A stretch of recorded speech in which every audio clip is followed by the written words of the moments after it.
optic flash 50 này optic flash 50 power supply វា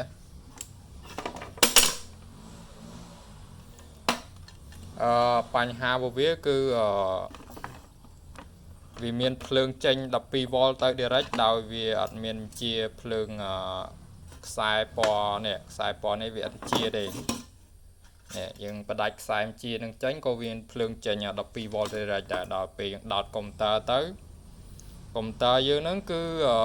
វល់ទាំងហាលដោយស្វ័យប្រវត្តិហើយអត់ចុចអីទាំងអស់គឺបើកទៅវាវល់វ៉បើវល់ខ្លាំងវាវល់ជក់ខ្លាំងបើទាំងហាលហើយកុំព្យូទ័រគឺអត់ដើរទាំងអស់បើកអត់ចេញទេដោយសារ power supply នេះគឺវាបញ្ជាភ្លើងទៅដោយអត់មានបញ្ជាពី main board មកដល់អញ្ចឹងវាធ្វើការខុសដល់ពេលធ្វើការខុសវា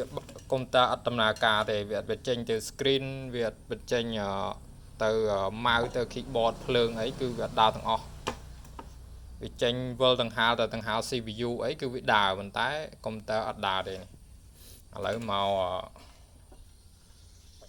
ពិនិត្យមើលវាទំនេរហើយមានពេលក៏មើលវាចាំមើលតើវាអាចជួសជុលបានអត់តែមើលខ្ញុំមើលគ្រឿងប្រហែលជាអាចជួសជុលបានទេដោយសារវាស្មុគស្មាញពេក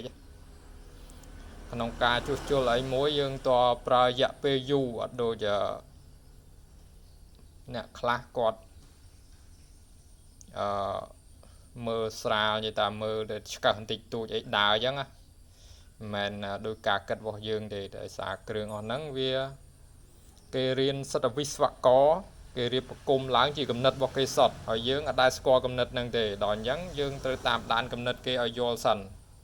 តើវាធ្វើការវាមិនហើយយើងគេរៀនសរាប់ឆ្នាំនោះហើយយើងទៅមកសិក្សាមួយថ្ងៃពីរថ្ងៃតើយើងអាចជួសជុលបានស្រួលអត់មិនងាយទេបាទមិនងាយទេអាគ្រឿងអស់នេះកុំមើលស្រាលវាមិនងាយធ្វើទេមិនគ្រឿងមើលនឹងភ្នែកទេវាមើលភ្នែកបានខ្លះមែនប៉ុន្តែវាអត់អាចដឹងច្បាស់ទេ